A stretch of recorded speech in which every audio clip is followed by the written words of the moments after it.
What is up, everyone? Welcome back to GrayDays TV, and today I'm going to be talking about the tragic life of a 7-year-old boy named Adrian Jones. Adrian Alexander Jones was born on May 15th of 2008 to Michael Jones and Dainna Pearce, who were married at the time but later divorced. For Adrian's first 2 years of life, he lived with his biological mother and siblings in Lawrence, Kansas. But after Adrian was found at home unsupervised, he was removed from the care of his mother along with his 2 siblings, and placed in the custody of his father Michael. And they lived with him and their stepmother, Heather Jones. And the couple raised 7 children in total because Heather had several children of her own. But within 3 months of Adrian moving in with his father, Kansas child welfare workers became aware of problems in the home. Hotline calls became pouring in with troubling information. Some of that information being that his father had guns all over the house, and that his stepmother was constantly high on drugs. And that was all according to a wrongful death lawsuit filed by his grandmother and his biological mother.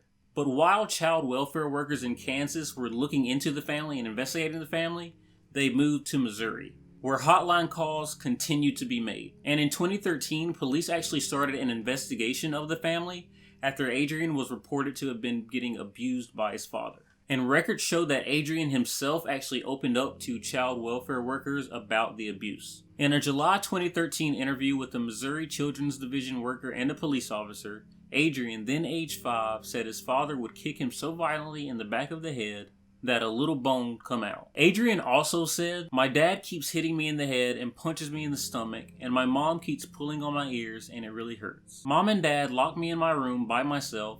Mom and dad can't feed me." And his appearance actually later represented that fact, that he was malnourished and that his parents weren't feeding him. But despite Adrian's confession, he was still not removed from his father's home, which I will never understand. It's not like he didn't have anywhere else to live. His grandmother was perfectly willing to take him in, and she actually tried to take him in before his father got custody of him. So it's not like they couldn't put him in another household. So I don't understand why after what he said, after the investigation, it was decided that it was okay for him to stay in the custody of his father.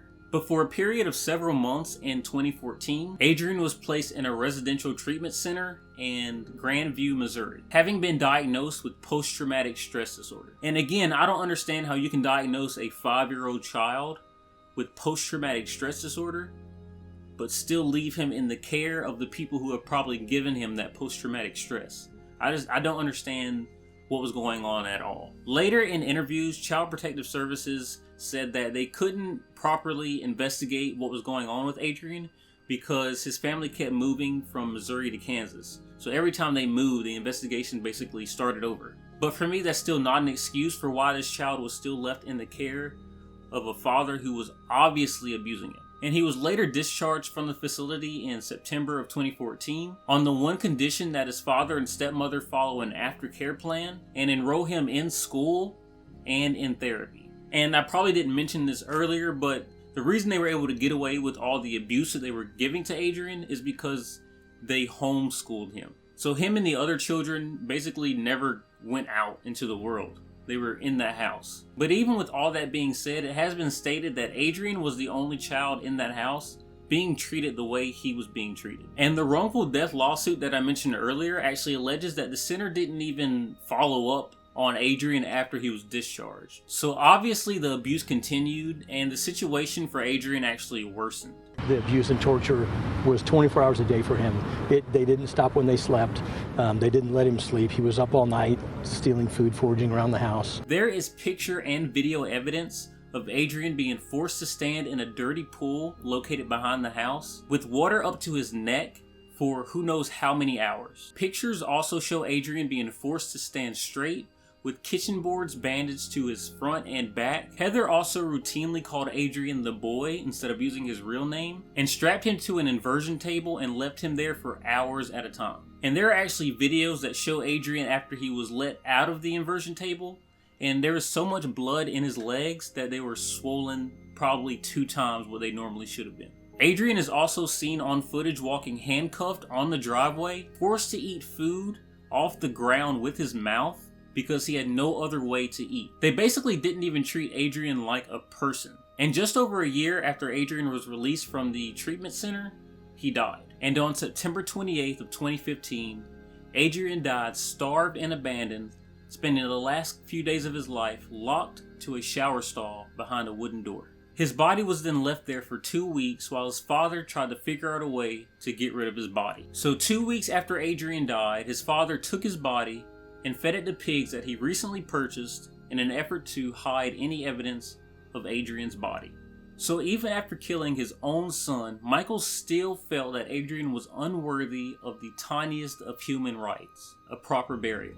Thankfully, in late 2015, police were called to the residence because of a domestic dispute. And when police arrived, Heather told them that if they looked around the property, they would find the remains of a child. And after a quick search of a livestock pen, officers found the remains of 7-year-old Adrian Jones. And thankfully for police, it wasn't too hard finding evidence to convict these two people, because Heather actually had pictures and videos on her computer that pretty much documented the abuse of Adrian. After a 1.5 years, justice arrives for little Adrian Jones as a judge sentenced Michael Jones, one of 2 people found guilty for his murder, to life behind bars.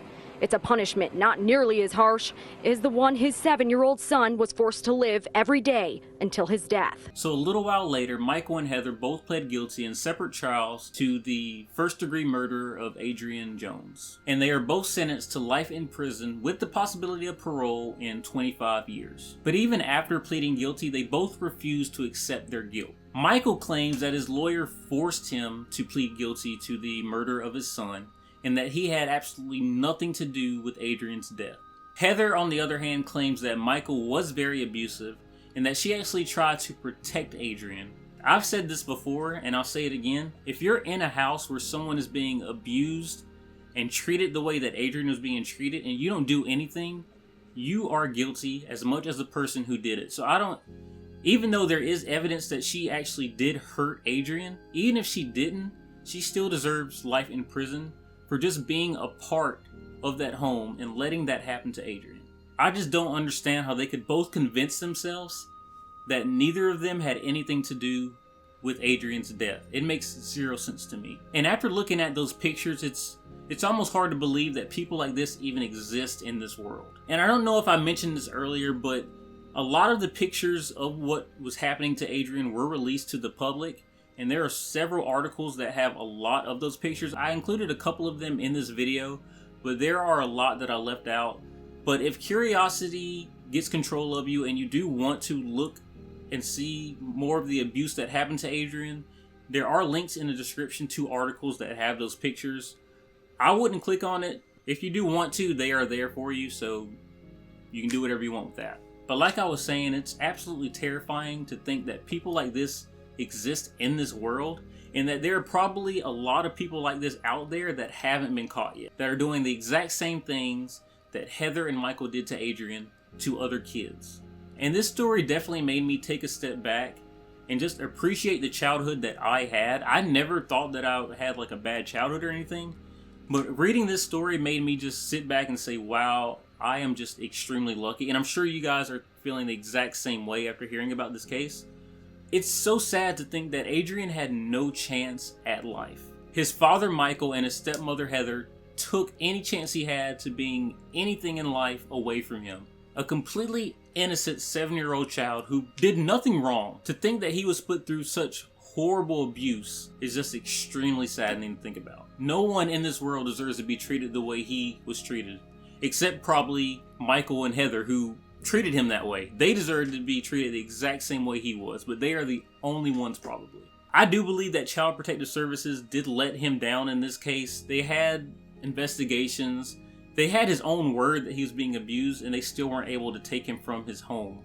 And I'll never understand why they weren't able to do that, even though, like I mentioned earlier, they took him from his mother's home because he was left unattended. Here's the bottom line. Adrian has a 2,000-page file in Kansas, and then his Missouri file has more than 400 pages. So these represent careful interviews and charting. But for what?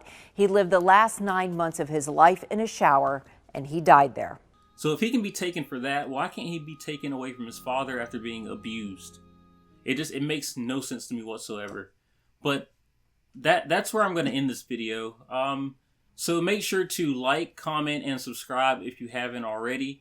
And like always, I hope you guys continue to have a great day, great week, great month, great year. And I will catch you next video.